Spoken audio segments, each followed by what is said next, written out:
오늘 시간 하나님께서 우리에게 주시는 말씀은 구약 이사야서 40장 21절에서부터 31절까지의 말씀입니다. 제가 봉독할 때 살아계신 하나님 아버지 음성을 다 들을 수 있기를 소원합니다. 너희는 모르느냐? 듣지 못하였느냐? 한 처음부터 너희 인간에게 알려진 것이 아니냐? 땅의 터가 잡힐 때부터 잘 알고 있던 일이 아니냐? 지구의 대기권 위에 앉아 계시느니 그의 앞에서 세상 주민은 메뚜기 같지 않느냐? 그는 이 하늘을 엷은 포목인 양 펴시고 사람 사는 천막인 양 쳐놓으셨다. 고위층 인사들을 없애버리시고 위정자들을 그 자취도 남겨두지 아니하신다. 나무를 심기가 무섭게 씨를 뿌리기가 무섭게 그루가 땅에 뿌리를 박기가 무섭게 하나님께서 입김을 부시니 그것들은 말라버리고 불어오는 거센 바람의 건불처럼 날려가고 만다. 내가 누구의 모습이라도 닮았다는 말이냐? 내가 누구와 같다는 말이냐? 거룩하신 이께서 말씀하신다. 눈을 들어 하늘을 쳐다보아라. 누가 저 별들을 창조하였느냐? 그 군대를 불러내시어 하나하나 이름을 불러 점호하시는 이는 그분이시다. 힘이 세고 기력이 장사이신 그분의 부르심에 누가 빠질 수 있으랴? 야곱아, 네가 어찌 이런 말을 하느냐? 이스라엘아, 네가 어찌 이런 주장을 펴느냐? 야훼께서는 나의 고생길 같은 것은 관심도 두지 않으신다. 하나님께서는 내 권리 따위 아는 채도 않으신다. 너희는 모르느냐? 듣지 못하였느냐? 야훼께서는 영원하신 하느님, 땅의 끝까지 창조하신 분이시다. 힘이 솟구쳐 피곤을 모르시고 슬기가 무궁하신 분이시다. 힘이 빠질 사람에게 힘을 주시고 기진한 사람에게 기력을 주시는 분이시다. 청년들도 힘이 빠져 허덕이겠고 장정들도 비틀거리겠지만 야훼를 믿고 바라는 사람은 새 힘이 솟아나리라. 날개쳐 솟아오르는 독수리처럼 아무리 뛰어도 고단하지 아니하고 아무리 걸어도 지치지 아니하리라. 아멘. 주님께서 주시는 말씀입니다. 오늘 본문 말씀은 전통적인 하나님에 대한 지식과 믿음이 흔들리고 현실을 지배하는 이데올로기의 유혹을 느끼고 있을 때 하나님께서 이사야를 통해서 들려주신 말씀을 우리에게 소개합니다. 오늘 우리에게 주어진 성서 본문으로 들어가기 앞서서 이사야서에 관한 이 개론적인 내용을 먼저 좀 다루면 좋겠습니다. 본문을 더 잘 이해하기 위해서 말이죠. 우리가 아는 대로 이사야서는 66장으로 구성된 책입니다. 책의 제목이 예언자 이사야의 이름을 따서 붙여졌기 때문에 우리는 이사야서의 1장에서부터 66장인 끝장에 이르기까지 전부 주전 8세기 후반의 시대를 살았던 예언자 이사야의 기록으로 이해하곤 하죠. 하지만 정확하게 말하자면 이사야서는 이사야가 기록한 것으로 받아들여졌다라고 말할 수가 있습니다. 왜냐하면 이사야서를 보면 내용상으로 크게 세 가지 부분으로 이사야서를 나눌 수 있는 것처럼 보이기 때문입니다. 그 첫 번째 부분이 1장에서부터 39장까지고 둘째 부분은 40장에서부터 55장까지 그리고 마지막 셋째 부분이 56장부터 66장까지로 이렇게 이사야서를 나눌 수 있습니다. 그런데 이러한 구분이 이 내용상의 구분만이 아니라 시대적인 구분까지도 포함한다는 것입니다. 그러니까 이사야서의 첫째 부분은 이사야가 실제로 살았고 또 예언자로서 활동했던 주전 8세기 후반의 시대를 다루고 있다라고 볼 수 있고 둘째 부분은 이스라엘이 바벨론에서 포로 생활을 했던 주전 6세기 중반의 시대를 마지막 셋째 부분은 바벨론 포로 후기에 해당하는 주전 6세기 후반에서 5세기 초반의 시대를 다루고 있다라고 볼 수 있다는 것이죠. 이처럼 이사야서가 주전 8세기 후반에서부터 5세기 초반에까지 이르는 대략 200여 년이 훌쩍 넘는 시대를 배경으로 하고 있기 때문에 이사야서를 예언자 이사야의 기록으로 보기가 어렵습니다. 이사야서의 첫째 부분을 제외한 나머지 부분들은 후대에 이사야라는 예언자의 이름으로 기록된 것이라고 이해할 수 있다는 말인 것이죠. 그런데 이러한 방식이 고대 히브리인의 사고에서는 문제될 것이 없었습니다. 권위를 가진 인물의 이름을 붙여서 기록하는 방식을 통해서 고대 히브리인들은 실제로 그 기록을 그 사람의 권위에 의존해서 받아들였기 때문이니까요. 그래서 이사야서는 이사야가 기록한 것으로 받아들여졌다는 식으로 오늘날의 우리가 이사야서를 말할 수 있다는 것입니다. 이사야서가 내용상으로 그리고 시대적으로 세 부분으로 나눠진다고 해서 이사야서의 통일성이 전혀 없다고 볼 수는 없습니다.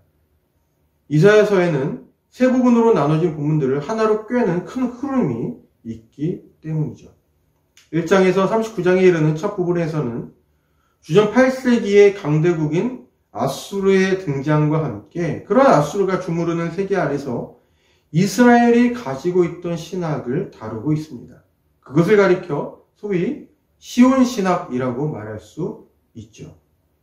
이를테면 시온 신학은 비록 아수르가 전 세계를 호령하고 이스라엘을 위협한다고 해도 이스라엘이 변함없이 하나님을 신뢰하고 있다면 하나님께서 계시는 시온산의 예루살렘 성은 보호받을 수 있다라는 것입니다.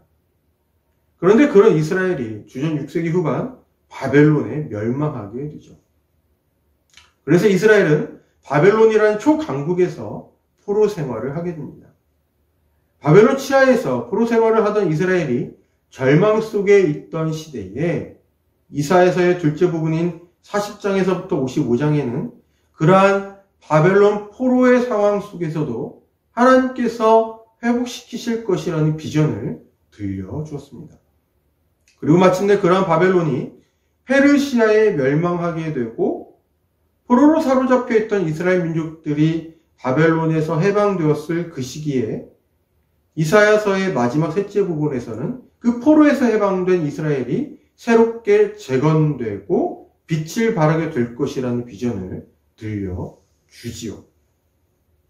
이렇게 이사야서를 보면 이사야서에는 희망이라는 하나의 큰 물줄기가 그 안에 흐르고 있다는 것을 우리가 발견할 수 있게 됩니다.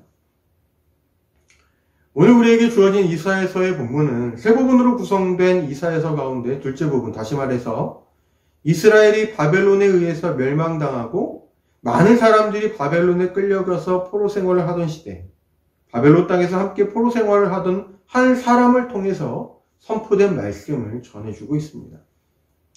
오늘날 성서를 연구하는 학자들은 그 사람을 가리켜서 편의상 제2 이사야라고 부르고 있지만 실제로 당시에 그 사람을 통해서 하나님의 말씀을 들었을 이스라엘 사람들에게는 그 사람의 말을 이사야의 말로 들었을 것이기 때문에 저 역시도 오늘 설교 시간에 그 사람을 가리켜 이사야라고 부르고자 합니다. 이사야서의 둘째 부분에서는 이사야로 불리지만 편의상 제2 이사야로 불렸던 그 사람 이사야의 예언은 이사야서의 다른 두 부분과 마찬가지로 아주 특수한 상황 속에서 선포된 것이었습니다. 앞서 말씀드린 것처럼 그것은 바로 이스라엘의 바벨론 포로 상황이라는 것이죠. 그리고 그 당시 예언을 선포한 그 사람 이사야 역시도 포로들 가운데 한 사람이었다는 것입니다. 그런데 그 당시 이사야는 예언 활동을 하면서 적지 않은 고난과 어려움을 겪었던 것으로 보입니다. 왜냐하면 바벨론이 아직 건재하고 있는데 그 바벨론이 멸망하게 될 것이라고 예언을 했으니 이것이 바벨론에게 있어서는 반정부 활동으로 비춰졌을 것이고 결국 그것이 그의 활동을 어렵게 만드는 요인이 되었을 것입니다. 예언자인 그 사람도 위축되고 시리에 빠졌을 것임이 분명한데 그럼에도 그가 예언을 계속해서 할 수밖에 없었던 이유는 하나님께서 그에게 끊임없이 메시지를 주셨고 그로 하여금 외쳐 선포하도록 명령하셨기 때문입니다. 그래서 훗날 이사야서의 둘째 부분이 생겨나고 기록된 것이겠죠. 어쨌든 바벨론의 감시와 탄압에 지치고 회의적이었을 그 사람이 그 시대를 살아낼 수 있었던 것은 이스라엘이 이전까지 가지고 있던 모든 가치와 신념이 묻어지는 그 시대 속에서도 여전히 살아계셔서 말씀하시는 하나님이 계셨고 또 그 말씀이 그에게 임하였기 때문일 것입니다. 이렇게 보면 없음의 시간 속에서도 사람을 살게 하는 것은 살아있는 하나님의 말씀이지 않나 하는 이러한 생각도 들지요. 제2 이사야로 불리는 이사야의 예언을 보면 하나님께서 그에게 주셨던 예언의 말씀에 당시 세계에서 일어나는 일들이 반영되어 있다는 것을 우리가 발견할 수 있습니다. 이스라엘이 바벨론에 의해서 멸망하게 되었을 당시의 바벨론 왕은 느부갓네살이었고 그 당시 바벨론은 전성기를 구가하고 있었습니다. 하지만 느부갓네살의 사후에 바벨론은 점차 쇠락하게 되죠. 그리고 마침내 바벨론의 마지막 왕인 나보니두스의 시대가 되었을 때에 당시 바벨론의 라이벌 국가였던 메대에서 반란이 일어납니다. 그 반란은 이후에 페르시아의 초대 왕이 되는 고레스에 의해서 일어난 것이었어요. 바벨론 입장에서는 고레스의 반란이 라이벌 국가였던 메대의 국력을 약화시킬 수 있는 절호의 기회였기 때문에 당시 바벨론 왕이었던 나보니두스는 반란을 일으킨 고레스를 지원하게 됩니다. 그리고 바벨론의 지원을 받은 고레스는 마침내 메대 왕국을 점령하게 되죠.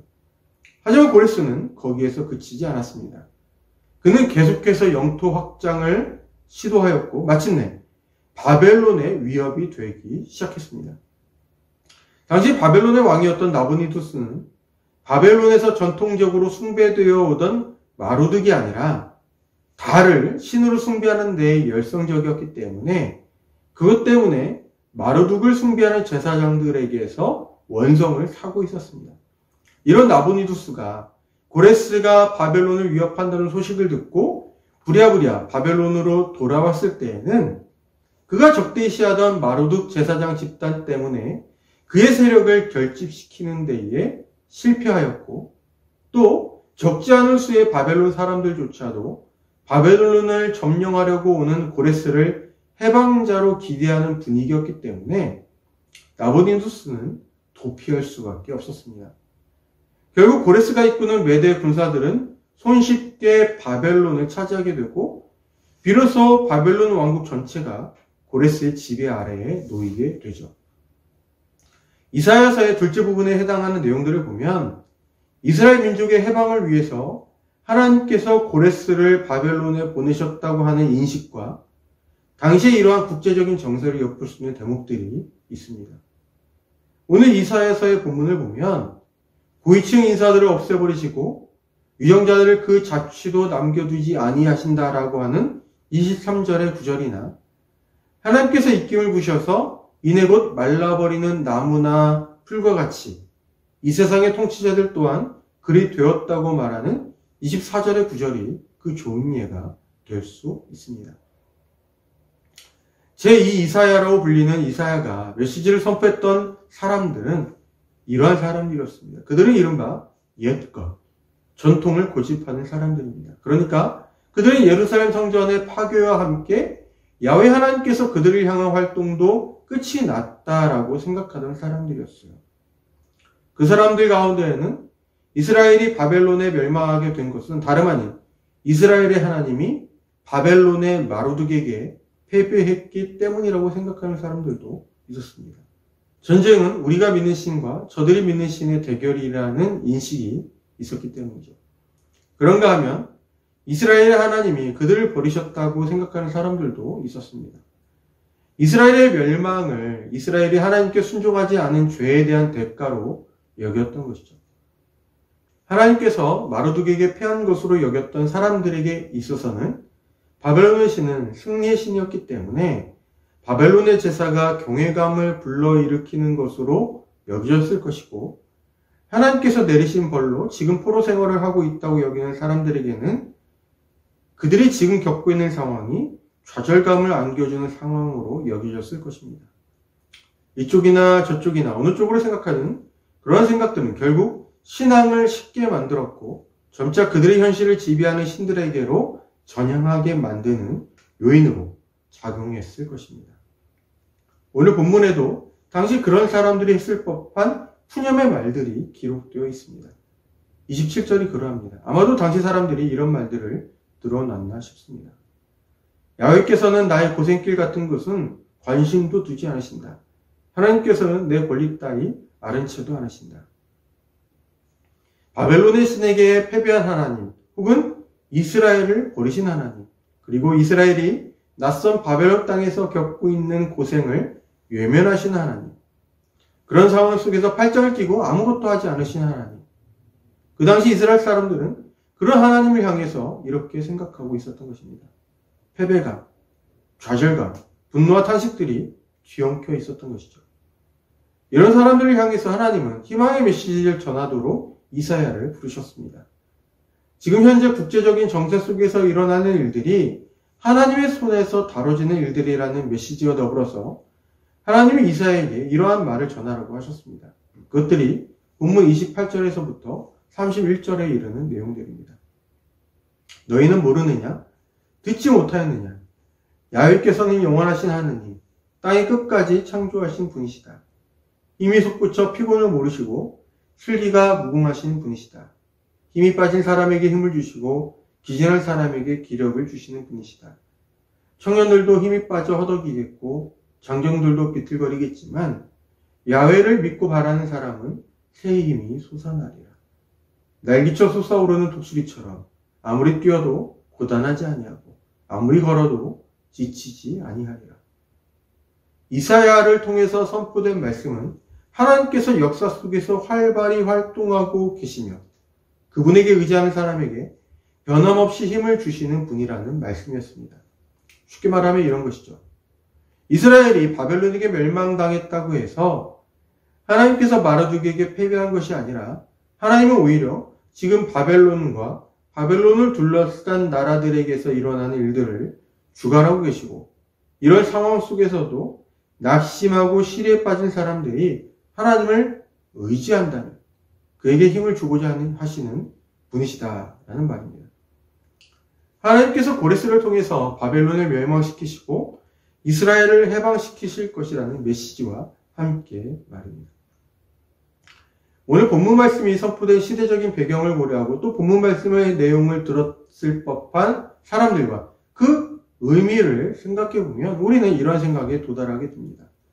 내가 과거에서부터 믿고 있던 하나님에 관한 신념이나 믿음을 현재의 상황에 비춰볼 때에 전혀 들어맞지 않는 부분이 있고 그래서 하나님이 정말로 살아계신 분이신지 살아계신다고 하면 그 하나님이 지금 대체 어디서 무엇을 하고 계시는 것인지 의문이나 회의가 될 때에 바로 그런 판단들이 나로 하여금 신앙을 떠나게 하고 지금 나에게 가장 지배적인 영향을 끼치는 것들에 나의 정신과 삶을 메어버릴 것을 손짓한다고 하더라도 바로 그러한 때라도 하나님이 여전히 살아계셔서 이 세계의 역사 속에서 그분의 일을 하고 계신다라는 것과 또 하나님을 믿고 바라보는 자에게 힘을 주고자 하신다는 것입니다. 우리의 감각으로 하나님을 인지하지 못하는 상황일지라도 하나님을 살아계시고 그 살아계시는 하나님께서 우리로 하여금 그분을 믿고 의지하도록 기대하신다라는 말인 것이죠. 어찌 보면 이것은 당시 포로 생활을 하던 이스라엘 사람들 가운데 한 사람으로서 그들과 똑같이 시리와 좌절에 그리고 어쩌면 생명의 위협도 받고 있었을 제2 이사야가 그 엄혹한 시기를 살아낼 수 있게 한 것도 바로 그 하나님의 말씀, 모든 것이 다 무너지고 사라져버렸다고 생각한 그 시대에도 실상을 사라지지 않았던 단 한 가지, 살아계신 하나님의 말씀, 그리고 희망을 외치라는 그분의 명령이었던 것처럼 말이죠. 이렇게 보면 예수 그리스도의 부활이 십자가의 죽음 속에 있었던 것처럼 어둠 속에서도 빛이 있고 절망과 좌절 속에서도 희망이 있다고 말할 수 있는 사람이 바로 성도라고 말할 수 있겠다 싶습니다. 오늘날 어려운 시기를 우리가 살아가고 있습니다. 기독교가 사회로부터 손가락질을 받고 있고 하나님을 향한 믿음도 더욱 흔들리는 시기를 살고 있죠.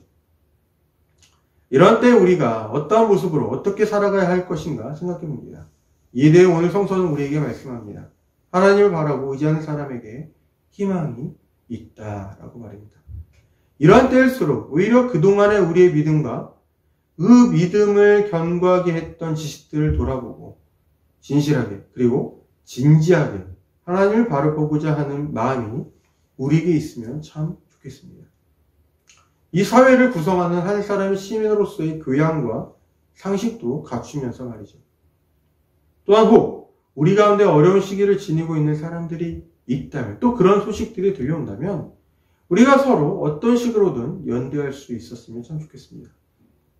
그렇게 이 시기를 함께 잘 살아내는 우리는 교회 모든 교우들이 될 수 있기를 빕니다. 기도하겠습니다.